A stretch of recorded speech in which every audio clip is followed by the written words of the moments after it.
Marcus always know the right places to touch. Please don't Amidst stop. the ambient sound, his soft, oily hands massage their soft muscles perfectly. Don't stop, Please they don't often stop. say as he intensifies the massage until they both lost control.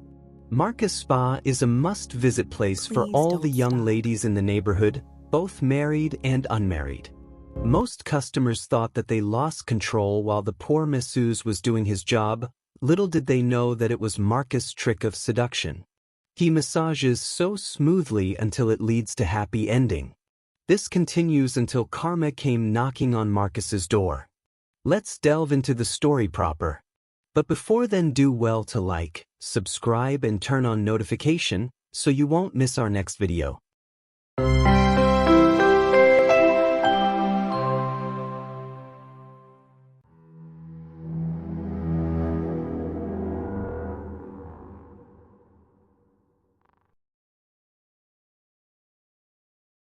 Marcus Bennett didn't just give massages. He orchestrated symphonies of sensation in the upscale penthouses and gated mansions of Los Angeles. Women didn't speak his name in public. They texted it in encrypted messages, shared it in private WhatsApp groups with innocent names like Wellness Warriors or Self-Care Sunday. At 28, Marcus was the kind of man who made married women reconsider their vows. 6'2", athletically built with shoulders that filled out his designer t-shirts perfectly, skin the color of aged mahogany, and eyes that seemed to see through every defense mechanism a woman had carefully constructed over years of disappointing relationships. He kept his hair in neat twists, his beard perfectly lined, and his sneakers immaculate. He wore Tom Ford cologne mixed with something cheaper, a combination he'd perfected that made women lean in slightly when he passed. His signature look, black joggers, fitted performance shirts, and a leather backpack that held folded towels, organic oils in amber bottles, and a portable speaker that played the kind of music that made inhibitions melt. No business cards. No website. No paper trail. If you had his number, it meant someone in the inner circle trusted you. More importantly, it meant you had money and secrets to protect. Marcus wasn't licensed. He'd taken exactly 3 YouTube courses on massage therapy and read half a book on pressure points. But his hands, those hands, they knew things that no certification could teach. They knew where tension lived in the shoulders, where heartbreak settled in the lower back, where loneliness made a home beneath the ribs. He started with the desperate ones.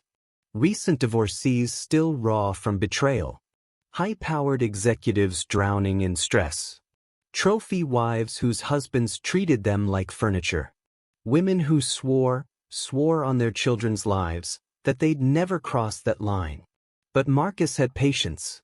The kind of patience that predators have. He'd start with the massage, legitimate at first. He'd ask about their lives, their stress, their pain. He'd listen like he genuinely cared. And slowly, session by session, his touch would linger a second longer. His fingers would drift an inch lower.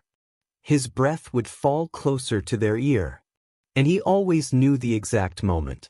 The sharp intake of breath. The subtle arch of the back. The way their legs would shift apart almost unconsciously. Then would come the whisper, barely audible above the ambient music, "Don't stop." He never spoke in those moments. Words would break the spell. He'd just breathe, touch, move. And before they fully understood what was happening, they were tangled with him. Bodies moving in rhythm. Guilt dissolving in sweat and endorphins. Boundaries becoming memories. When it ended, some cried. Some laughed nervously. Some stared at the ceiling in shock. But they all paid. Usually double what they'd originally agreed to for the massage. Guilt money. Silence money. Please don't tell anyone money. What none of them knew, what Marcus made absolutely certain they never suspected, was that he recorded everything. A phone hidden in his backpack. Angle perfected through practice. Never faces, just bodies and sounds. Moans, names being called, Unmistakable evidence. He'd learned this trick from a documentary he'd watched about blackmailers. The key was insurance. Always have leverage. Always have the upper hand. Marcus wasn't in love with any of them. He didn't even particularly like most of them. What he loved was the life they funded. The $4,000 a month apartment in West Hollywood. The white Range Rover with custom rims. The closet full of limited edition sneakers worth more than most people's cars. The trips to Miami, Dubai, Tokyo. 500 here. 2,000 there. One woman, a venture capitalist whose marriage was more business arrangement than romance, flew him to the Maldives. Told her husband he was her wellness consultant and expensed the entire trip to her company. By 28, Marcus was living a life most men only dreamed about. He documented it all on Instagram: brunches at exclusive restaurants, infinity pools overlooking the city, designer watches catching sunlight. He never tagged locations precisely. Never showed faces. But his captions told the story: success doesn't apologize, built from nothing, they study my moves. Everyone assumed he was just another young entrepreneur who'd figured out some lucrative tech hustle or fitness program. Only a select few knew the truth. His real product was fantasy. His real service was filling voids. His real business model was exploitation wrapped in silk sheets. And when a client decided she wanted out, when the gifts stopped coming or she stopped responding to his texts, Marcus never begged. Never pleaded. He simply sent a message. A video clip. 10, maybe 15 seconds. Her body. Her voice. The unmistakable sound of her calling his name in ecstasy. Then a simple text. I wonder what your husband would think of this. What would happen to your custody arrangement if this showed up in court? How much is your reputation worth? The number varied. Usually 5,000. Sometimes 10. Once, 15 when he knew she was especially desperate. The payment always came. Within hours usually. Sometimes within minutes. It wasn't an empty threat. He had everything. Cloud backups. Encrypted drives. Files organized by name, date, location. He was meticulous. Methodical.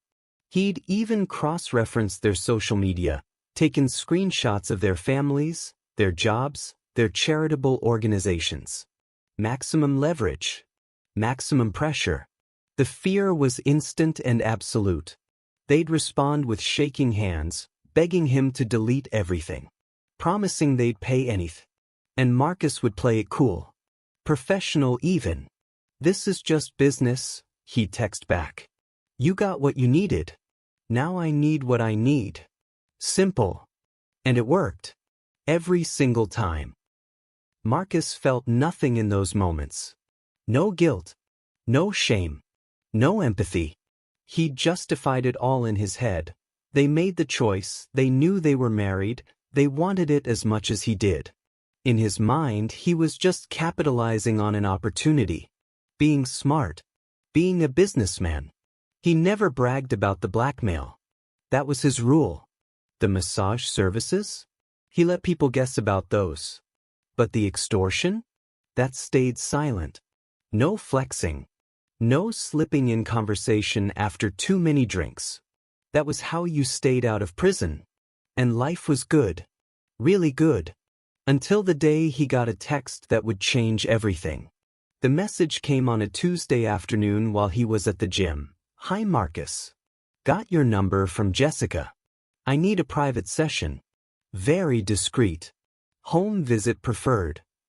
He almost ignored it. He had 2 appointments that day already and a dinner date with an Instagram model who kept hinting she had friends with money. But something about the message intrigued him.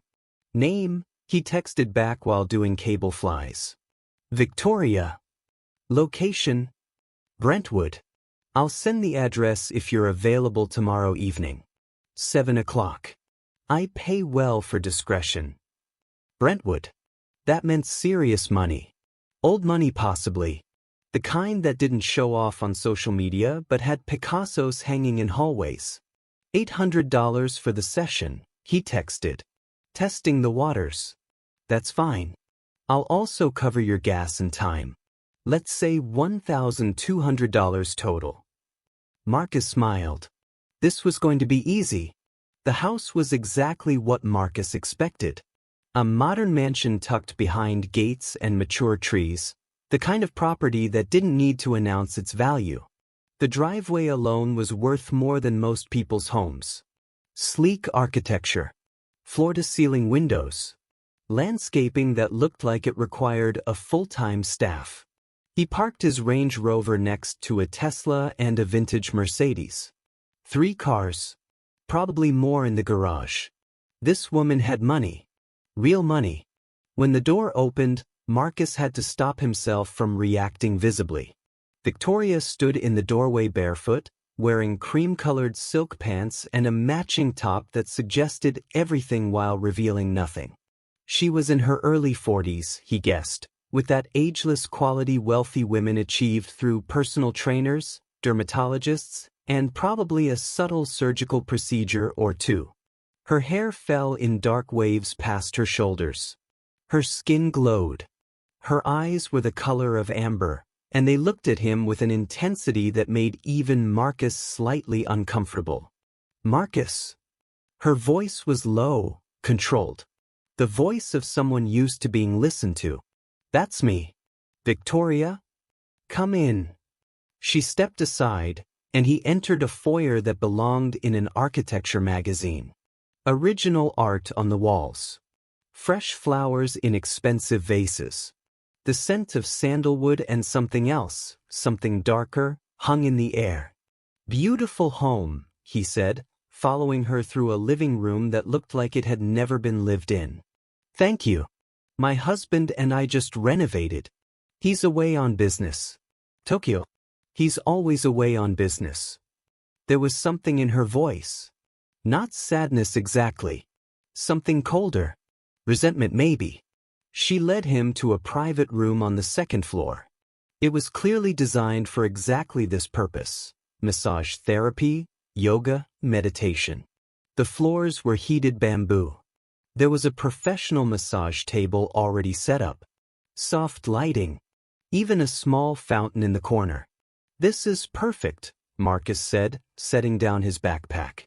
You've done this before. I've had many massage therapists. None of them quite right. She sat in a chair by the window, watching him set up. Jessica spoke very highly of you. She said you changed her life. Marcus smiled. Jessica. The real estate agent who'd become a regular client before her husband found suspicious credit card charges and she'd had to cut things off. Before Marcus had sent her the video and extracted $5,000 to make it disappear. Jessica's a good person. I'm glad I could help her. Help her. Victoria repeated the words like she was tasting them. Is that what you call it? Something in her tone made Marcus pause. But when he looked at her, she was smiling. Collected. I call it providing a service, he said carefully. I'm sure you do. She stood, walked to the massage table. Shall we begin?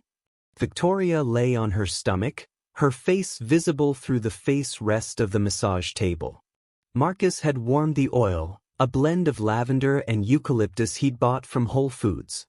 He started the way he always did, professionally. Shoulders, neck, upper back. Firm pressure, rhythmic movements. But something felt different. Victoria wasn't responding the way other women did. She wasn't melting under his touch.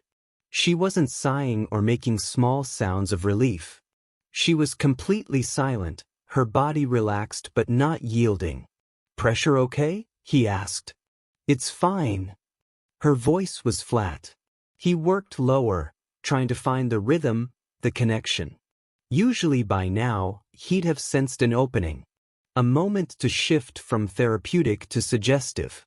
But Victoria remained completely neutral, almost clinical in her stillness. After 20 minutes, she spoke. Tell me, Marcus. How long have you been doing this? 5 years. A lie. It had been 3. And you make a good living from it? I do all right. Just from massages? There was the question beneath the question. Marcus's hands stopped moving for just a second before he recovered. I have various income streams, he said carefully. I invest. Flip some real estate. Interesting. She shifted slightly. Would you mind working on my lower back? I have terrible pain there. My husband says it's stress. I think it's carrying the weight of too many secrets. Marcus moved lower, his hands working her lower back. Secrets can be heavy. They can. Especially other people's secrets. She turned her head to the side, and he could see her face now. She was watching him in the mirror across the room. Don't you think? I suppose.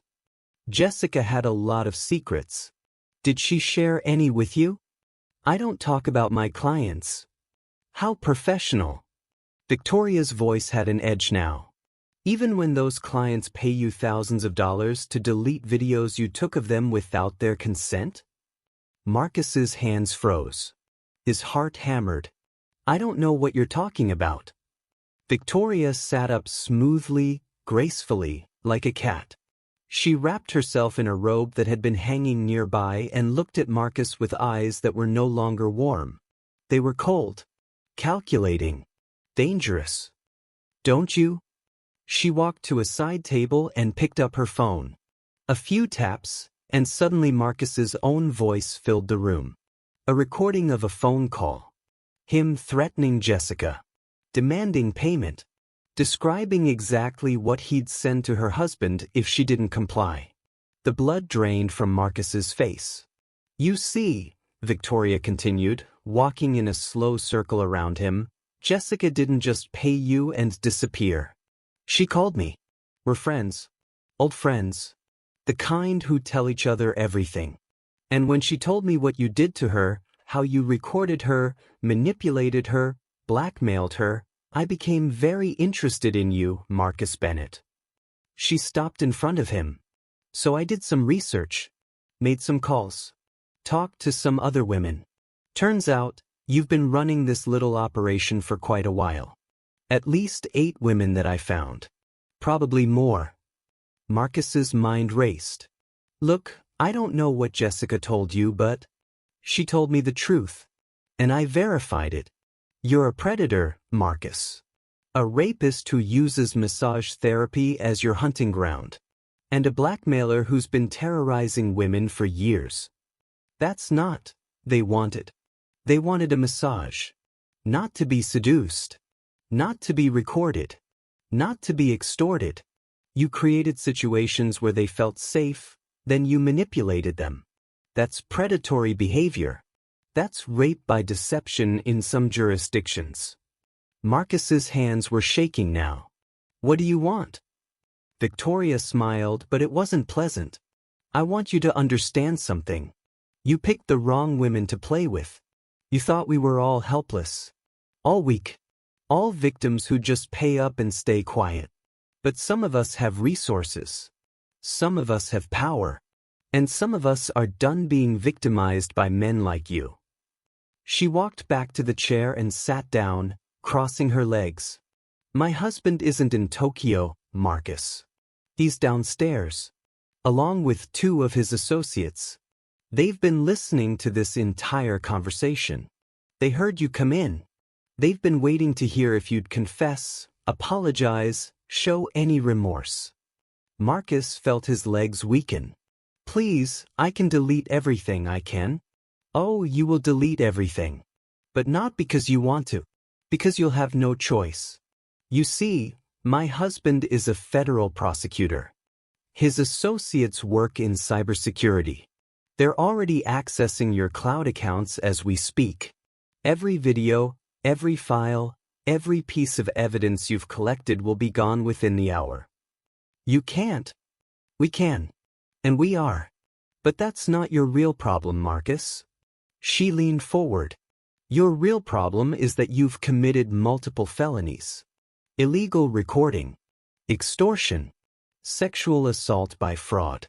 I could have you arrested right now. You'd be looking at 20 years minimum. Marcus's knees buckled, and he had to grip the massage table to stay upright. Please. Please don't. I'll stop. I'll disappear. You'll never hear from me again. Oh, I know I won't. Victoria stood. Because if I ever hear your name again, if you ever contact another one of your victims, if you ever step foot in Los Angeles again, I will personally destroy you. Not just legally, professionally, socially, completely. Do you understand me? Marcus nodded frantically, tears starting to form. Say it. I understand. Now here's what's going to happen. You're going to leave this house. You're going to go directly to your apartment. You're going to pack one bag. And you're going to leave Los Angeles tonight. Not tomorrow. Tonight. If you're still in this city by sunrise, my husband will file charges.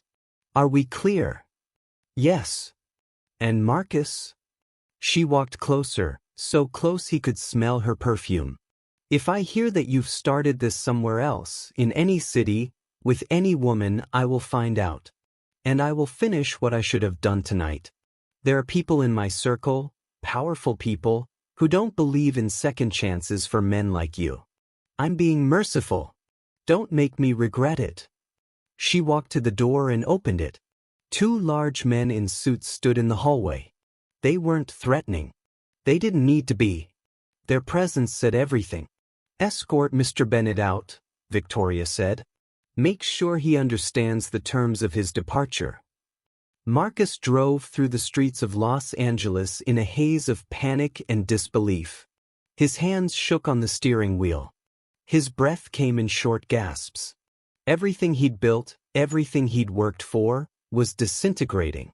By the time he reached his apartment, his phone was already acting strange. Apps closing on their own. Files disappearing. Someone, somewhere, was wiping his entire digital life. He grabbed a duffel bag and started throwing in clothes, toiletries. His mind couldn't process anything beyond the immediate. Pack, leave, survive. The walls felt like they were closing in. His phone buzzed. A text from an unknown number. You have 4 hours. We're watching. Marcus looked out his window. Across the street, a black SUV sat idling. He couldn't see inside through the tinted windows, but he knew. They were there. Victoria meant every word. He finished packing in 15 minutes. Took one last look at the apartment that represented everything he'd achieved. The expensive furniture. The art on the walls. The view of the city lights. All of it bought with money extorted from women he'd manipulated and violated. For the first time in years, Marcus felt something close to shame. Not enough to really change him, not yet, but a flicker. A tiny crack in the armor of justification he'd built around his actions. He left the keys on the counter and walked out. Got in his Range Rover and started driving. No destination in mind. Just away. Far away. Marcus made it as far as Phoenix before he had to stop. He was exhausted, paranoid, jumping at every car that followed him for more than a mile. He checked into a cheap motel under a false name, paid cash, and collapsed on the bed. He thought he was safe. He thought he'd escaped. He was wrong.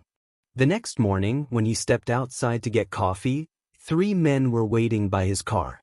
They weren't wearing suits like Victoria's husband's associates.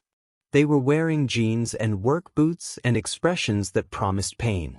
Marcus Bennett? The largest one asked. Marcus turned to run, but one of them was already behind him, impossibly fast for his size. Don't make this harder, the man said. They grabbed him and threw him into the back of a van. Marcus screamed, but the parking lot was empty. No one to hear. No one to help. Inside the van, they didn't speak. They just drove. Marcus begged, pleaded, promised he'd already left Los Angeles, swore he'd never return. We're not from Los Angeles, one of them finally said. What? We're from Dallas. You remember Sophia?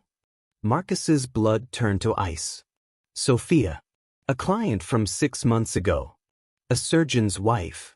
He'd gotten $15,000 from her before she'd stopped responding to his threats. Sophia's husband isn't a prosecutor, the man continued. He's a different kind of problem solver. And when his wife finally broke down and told him what you did to her, how you violated her and extorted her, he called us. Please. You're going to delete every file you have of Sophia. You're going to transfer back every penny you took from her. And then you're going to learn a lesson about consequences. They drove for 2 hours.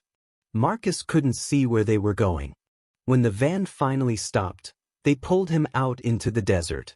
Just sand and scrub brush and sky for miles. The beating was methodical, professional. They didn't hit his face, not at first. Ribs, stomach, legs. Pain that dropped him to his knees, then flat on the ground. When he tried to curl up to protect himself, they kicked harder. This is for Sophia, one of them said with each blow. This is for every woman you destroyed. When they were done, Marcus lay in the dirt, gasping, bleeding from his mouth, feeling like his ribs were shattered. One of them pulled out a phone and took pictures. Insurance, he said. You even think about coming after Sophia again? These pictures go to every person in your contacts. Everyone will know what you are. They left him there. Just drove away. Marcus lay in the desert heat for hours before he finally managed to crawl to the road. A trucker found him eventually and called an ambulance. The hospital staff asked questions he couldn't answer. The police came, but Marcus said he couldn't remember what happened, couldn't identify his attackers. What was he supposed to say? That he got beaten up because he was a blackmailer and rapist? That he deserved it? He spent a week in the hospital. Broken ribs. Internal bruising. A shattered jaw that required surgery and wiring. When he was finally released, he had nowhere to go. His credit cards weren't working. His bank accounts were frozen. Somehow, someway, Victoria and her network had reached beyond Los Angeles. Marcus called his mother. The first time he'd spoken to her in 2 years. She wired him money for a bus ticket and didn't ask questions when he showed up at her door looking like he'd been hit by a truck. She lived in a small town in Oregon. Population, 3,000. No upscale neighborhoods. No wealthy, lonely women. Just mountains and rain and quiet. Marcus stayed in his childhood bedroom, the one with faded posters and a twin bed. He couldn't eat solid food for a month. Couldn't look at himself in the mirror. Couldn't sleep without nightmares of being beaten again. His mother didn't ask what happened. She just fed him soup and prayed over him and looked at him with eyes that held both love and disappointment. 3 months after returning to Oregon, Marcus got a job at a lumber yard. Manual labor. Loading trucks. Cutting wood. The kind of work that made his reconstructed jaw ache and his healing ribs scream. But it was honest. For the first time in years, he earned money without manipulation or exploitation. Just sweat and labor and a paycheck that barely covered his rent in a studio apartment above a hardware store. He'd lost everything. The Range Rover had been repossessed. His apartment in Los Angeles was gone. His Instagram account had been deleted, and he didn't have the heart to rebuild it. What would he even post? Pictures of lumber? The women he'd once seduced and blackmailed had all been contacted by someone, he didn't know who. They'd been told that all recordings had been destroyed and that Marcus would never bother them again. Some had filed police reports after the fact. Marcus's name was now in a database somewhere, flagged for sexual assault and extortion. He couldn't go back to Los Angeles. Couldn't return to that life even if he wanted to. Victoria had been true to her word. She'd destroyed him without putting him in prison. In some ways, this was worse. He was free but broken. Alive but dead inside. 6 months in, Marcus started going to therapy. Court-ordered, actually. One of his victims had pressed charges despite the evidence being destroyed, and as part of his plea deal, he had to undergo sexual offender treatment. The therapist was a woman in her 60s named Dr. Patricia Hayes. She didn't judge him, but she also didn't let him off easy. "Tell me about your first victim," she said in their third session. "I didn't have victims. They were willing participants." "Were they? Or did you create situations where they felt they couldn't say no?" Marcus had no answer. Over months of therapy, Dr. Hayes slowly, painfully, helped Marcus see what he'd actually done. The manipulation, the predatory behavior, the way he'd used people's vulnerabilities against them, the way he'd destroyed lives for money and ego. "You saw women as objects," Dr. Hayes said, "as resources to be exploited. You never saw them as human beings with their own agency, their own dignity." Marcus wanted to argue, wanted to defend himself, but he couldn't, because she was right. 1 year after leaving Los Angeles, Marcus received a letter. No return address. Just his name and his mother's address written in elegant handwriting. Inside was a single page. "You don't know me, but you knew my sister. Her name was Jennifer. You blackmailed her for $8,000 after recording her without consent. She paid you because she was terrified of her husband finding out. Terrified of losing her children in a custody battle. 3 months after paying you, Jennifer killed herself. She left a note explaining everything.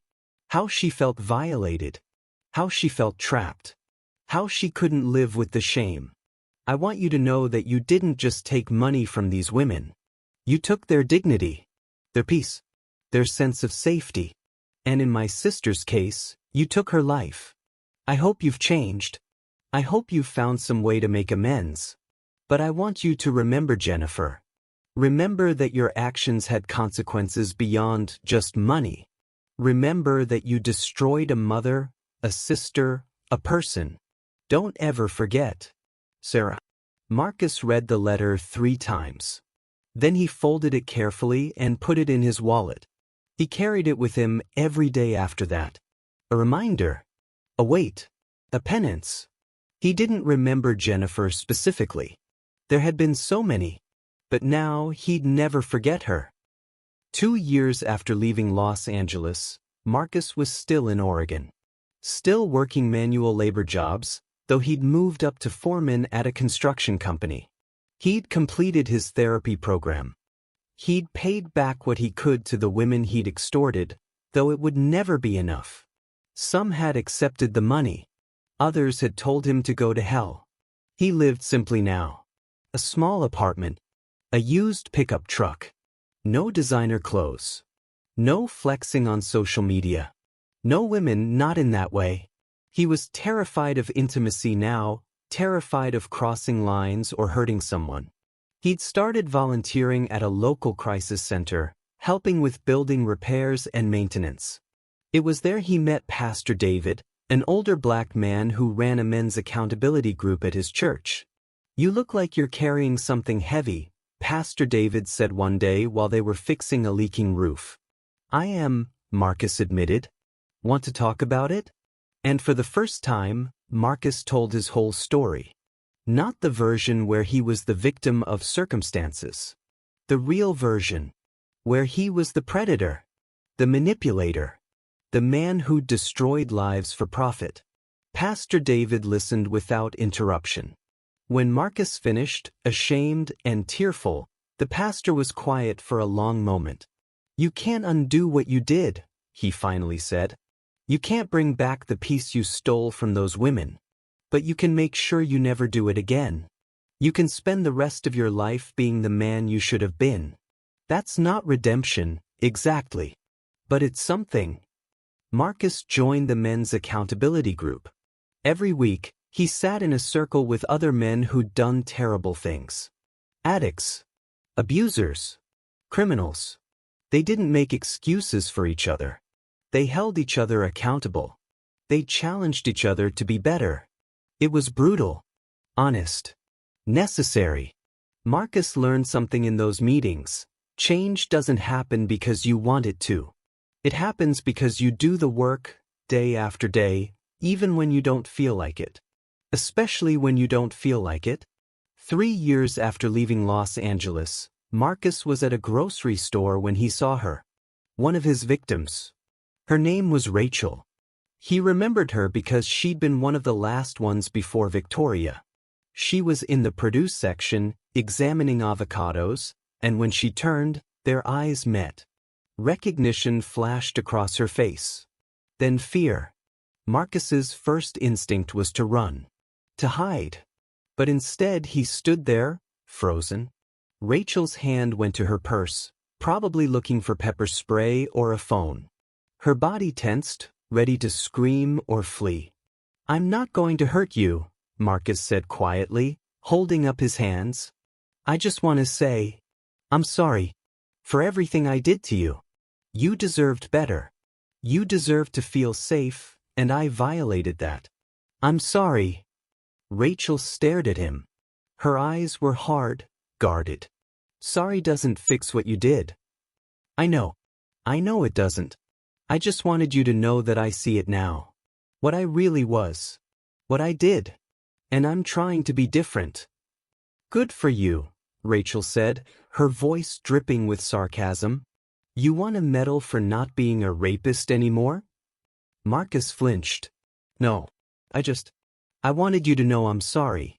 That's all." Rachel stepped closer, her voice low and fierce. "You destroyed me. Do you know that? I haven't let anyone touch me in 3 years. I had to tell my husband what happened, and it almost ended our marriage. I spent a year in therapy learning to feel safe in my own skin again. And you think sorry makes a difference?" "No," Marcus said, tears forming. "It doesn't. Nothing makes a difference. But I had to say it anyway." They stood there in the middle of the grocery store, two people connected by trauma, separated by an unbridgeable gulf. Finally, Rachel spoke again, softer this time. "Are you really different?" "I'm trying to be." "Trying isn't enough." "I know." Rachel studied him for a long moment. Then she said something Marcus didn't expect. "There's a support group for survivors of sexual assault and manipulation. I go every Thursday. We need to hear from perpetrators sometimes. To understand how you think. How you justify it. If you're serious about making amends, show up and tell your story. Let other survivors ask you questions. Let them rage at you. Take it." Marcus felt his stomach drop. "I don't know if I can." "Then you're not really sorry. Sorry means doing the hard thing. The uncomfortable thing. The thing that makes you face what you did." She walked away, leaving her cart behind. Marcus stood there, shaking until a stock clerk asked if he was okay. Marcus showed up to the support group the following Thursday. His hands were sweating. His heart pounded so hard he thought it might burst. The meeting was in a church basement. Fluorescent lights. Folding chairs in a circle. Coffee in styrofoam cups. About 15 women sat in the circle. When Marcus walked in, the room went silent. Rachel was there. She nodded at him but didn't smile. The group leader, a woman named Angela who'd survived an abusive marriage, welcomed him carefully. "Ladies, this is Marcus." Rachel invited him to share his story. "He's a perpetrator who wants to take accountability for his actions. This is not easy for any of us, but it's part of the healing process to understand. If anyone feels uncomfortable and needs to leave, that's okay. We support you." 2 women left immediately. Marcus didn't blame them. He sat down in the circle, and for the next 2 hours, he told his story. Everything. The manipulation. The recordings. The blackmail. The money. The way he'd justified it all. The way he'd seen women as marks instead of people. The women didn't interrupt. They just listened, some with tears, some with anger etched on their faces. When he finished, Angela asked, "Why are you here, Marcus?" "Really?" Because I can't undo what I did.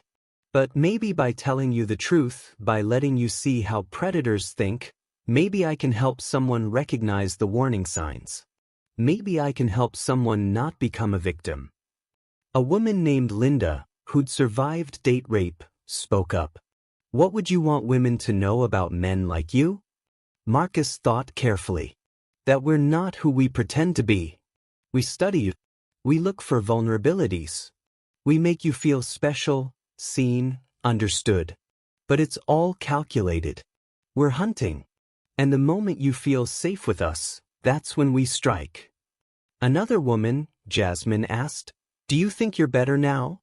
Cured?" "No," Marcus said honestly. "I don't think you cure something like this.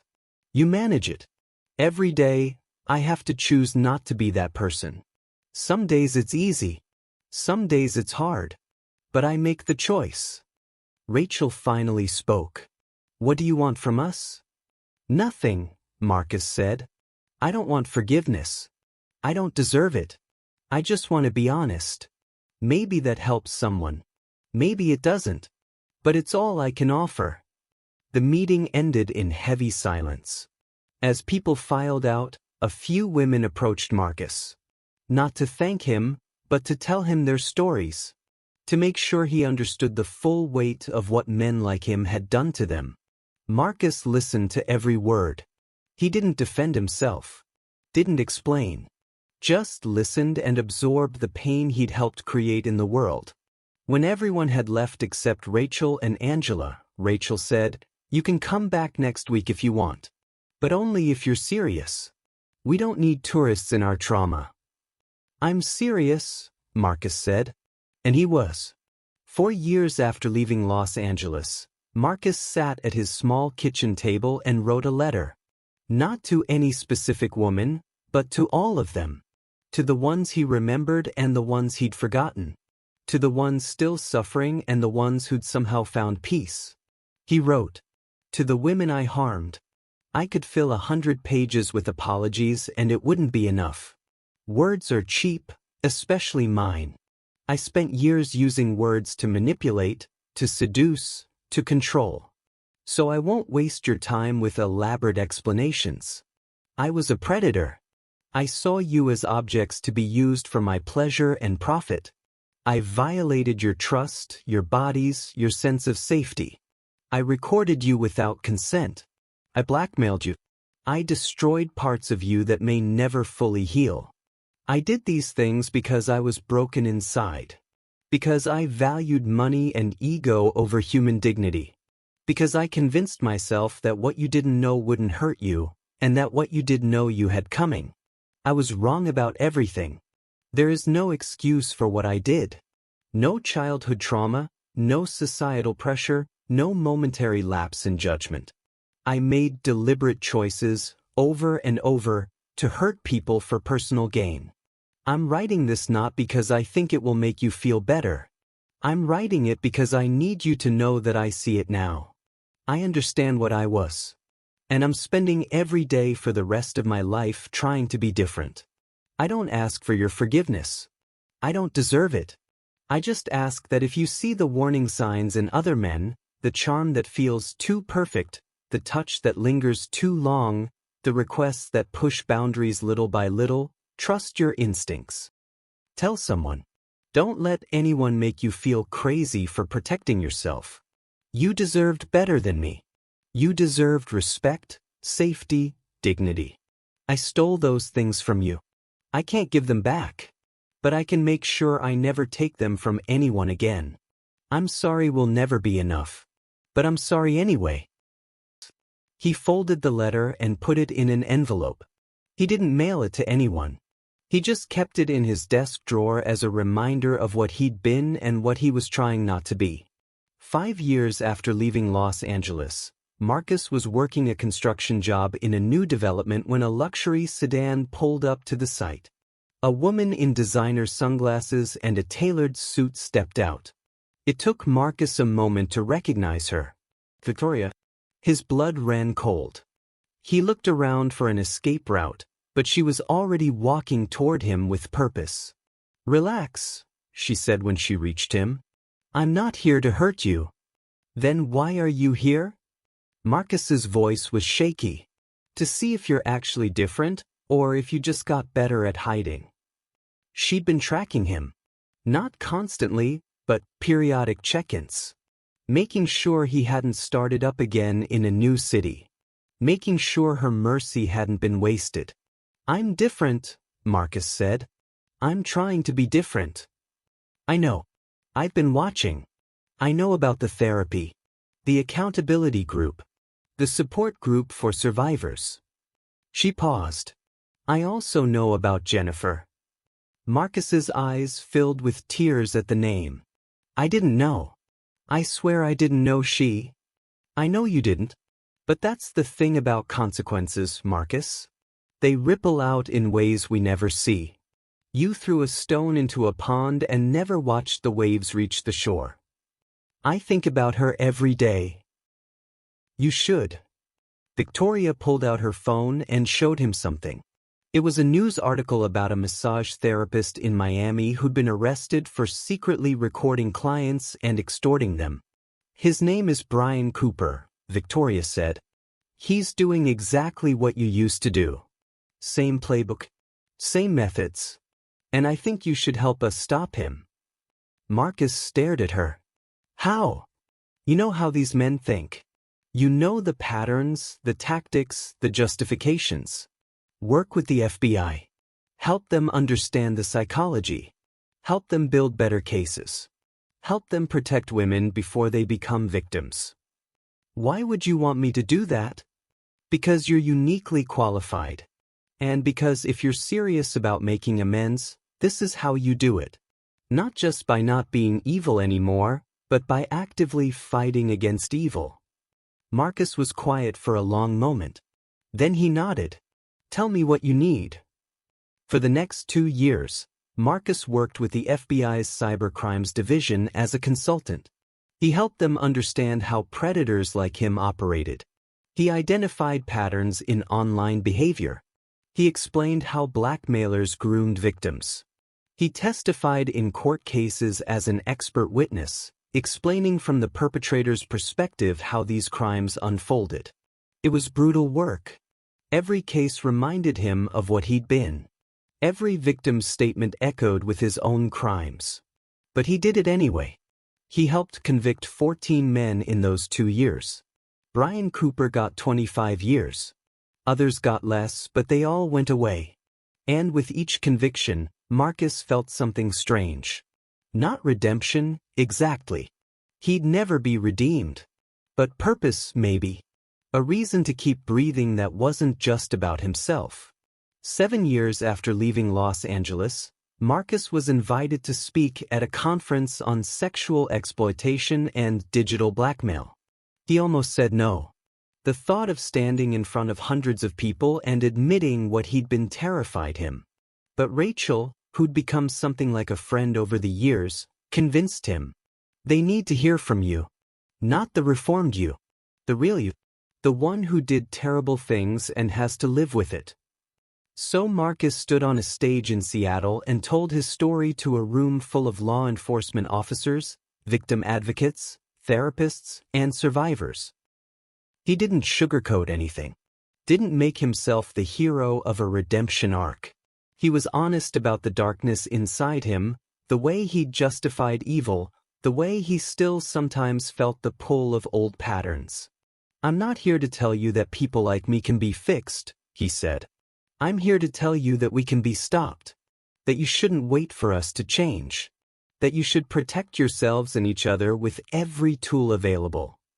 He talked about the warning signs, the red flags, the way predators test boundaries, the way they isolate victims, the way they create shame to keep victims silent. If you're a woman and something feels off about a man, trust that feeling, he said. Don't worry about being polite. Don't worry about giving him a chance. Your safety is more important than his feelings. When he finished, the room was silent. Then, slowly, people began to clap. Not for him, he realized, but for the honesty. For the information. For the warning. After his talk, a young woman approached him. She was maybe 25, with tears streaming down her face. "I was almost one of your victims," she said. "3 years ago, I booked a massage with you. I'd gotten your number from a friend.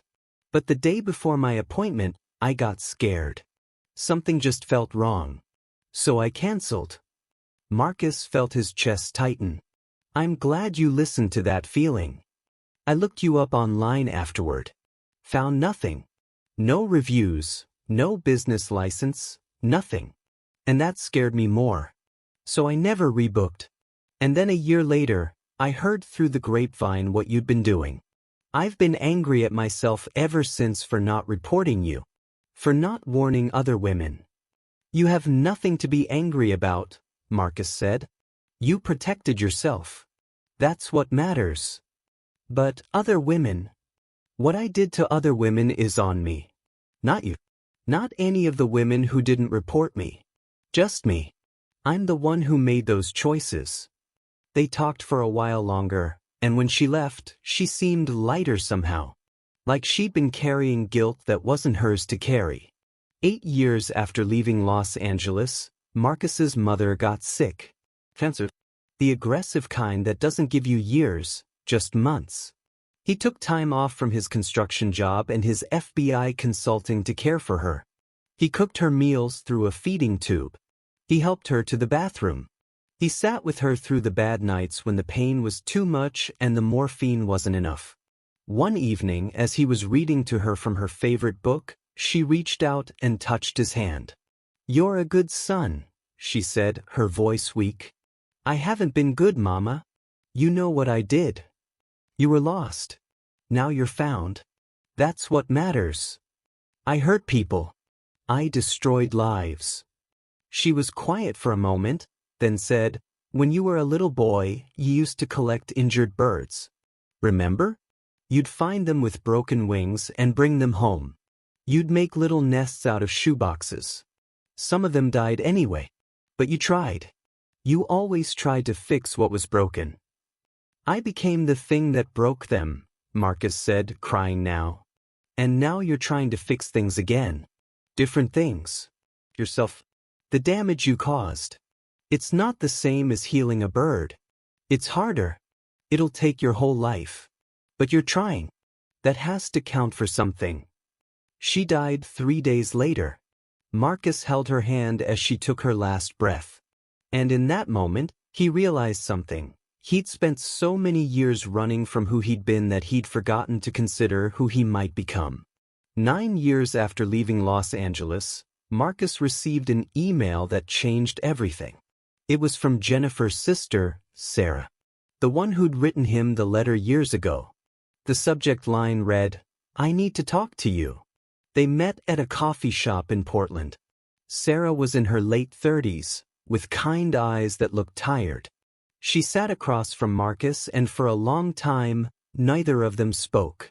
Finally, Sarah said, "I've been in therapy for 6 years. Working through my anger at you, at my sister's husband, at the world. And my therapist suggested something that seemed impossible." "What?" "That I talk to you face to face. That I tell you about Jennifer. Not just that she died, but who she was. So you'd know exactly what you took from the world." Marcus nodded, bracing himself. For the next hour, Sarah told him about Jennifer. How she'd been an artist who painted murals in children's hospitals. How she'd fostered rescue dogs. How she'd made the world's best chocolate chip cookies and handed them out to homeless people downtown. How she'd sung off-key in the car and made everyone laugh. How she'd been planning to leave her marriage but wanted to wait until her kids were older. How she'd had dreams and plans and a future. "You didn't just kill a person," Sarah said. "You killed all of that potential. All those murals she would have painted. All those dogs she would have saved. All those cookies she would have baked. You erased a light from the world." Marcus was crying openly now. "I know. And I can't. There's nothing I can do to." "There isn't," Sarah agreed. "You can't bring her back. You can't undo what you did. But here's the thing I realized in therapy. Holding on to my hatred for you was like drinking poison and expecting you to die. It was killing me. Not you. Me. She reached across the table and took his hand. Marcus flinched, shocked. I'm not saying I forgive you, Sarah said. I don't know if I ever can fully. But I'm choosing to release the rage. I'm choosing to see you as a human being who did monstrous things, not as a monster. Because if you're just a monster, then there's no hope for any of us. But if you're a human who made terrible choices and is trying to make different choices, then maybe there's hope. I don't deserve hope, Marcus whispered. None of us deserve anything. We just get what we get and we decide what to do with it. You got a second chance. Don't waste it. They sat in silence for a while longer. Then Sarah pulled out a small envelope. Jennifer kept a journal. In one entry, about 6 months before she died, she wrote about you. About what you did. But she also wrote about forgiveness. About how she wanted to learn to forgive herself for making a mistake, for trusting the wrong person. She never got the chance to do that work. But I think she'd want you to know that she understood that people make mistakes. Even terrible ones. Sarah slid the envelope across the table. This is a copy of that journal entry. Read it. Remember her. And live in a way that honors the life you took. She stood to leave, then paused. You're doing good work now, Marcus. With the FBI, with the support groups. Keep doing it. Not because it makes what you did okay. It doesn't. But because it's what you should have been doing all along. After she left, Marcus sat in the coffee shop for hours, holding the envelope, unable to open it. When he finally did, he read Jennifer's words about pain and shame and the desperate wish to be seen as more than her worst moment. He carried that journal entry with him for the rest of his life, right next to the letter from Sarah he'd kept in his wallet for years. 10 years after leaving Los Angeles, Marcus was 58 years old. He'd never married. Never had children. He'd spent a decade doing construction work, consulting with law enforcement, and speaking at conferences about predatory behavior. He'd helped convict 43 men who'd operated like he once had. He'd spoken to thousands of women about warning signs and self-protection. He'd sat with hundreds of survivors and listened to their pain. He'd also relapsed once. 5 years in, he'd met a woman at a hardware store. She'd been flirting, and for just a moment he'd felt the old pull. The desire to manipulate, to control, to take. He'd gotten her number and had started down that familiar path before catching himself. He'd called his accountability sponsor immediately. Had gone to the support group and confessed. Had faced the anger and disappointment of people who'd trusted him. And he'd done the work to make sure it never happened again. Because that was the truth about change. It wasn't linear. It wasn't neat. It was messy and hard and required constant vigilance. Marcus knew he'd never be fully free of what he'd been. The best he could hope for was to make sure that person stayed in the past. One evening, he received an invitation to speak at a university's criminology program. The topic, Understanding Sexual Predators from the Inside Out. He almost declined. He was tired. The work was exhausting. But then he thought about Jennifer. About all the women whose names he didn't even remember. About the ripple effects of his actions that were still spreading somewhere in the world. He accepted the invitation. Standing in front of 200 college students, Marcus told his story one more time. He didn't spare himself. Didn't make excuses. He laid it all out. The manipulation, the recordings, the blackmail, the life he'd destroyed, including his own. When he finished, a young man in the front row raised his hand. "Do you think you're a good person now?" he asked. Marcus considered the question carefully. "No," he finally said. "I don't think good people do what I did. But I think I'm a person who's trying. And maybe that's the best any of us can do. Try to be better than we were yesterday. Try to cause less harm. Try to repair what we can, even when we know it'll never be enough." The room was quiet. If there's anything I want you to take from this, Marcus continued, it's this. Don't wait until you've destroyed lives to become who you should be. Don't use people as stepping stones to your success. Don't convince yourself that the ends justify the means. They don't. The means become your legacy, and you'll have to live with that legacy for the rest of your life.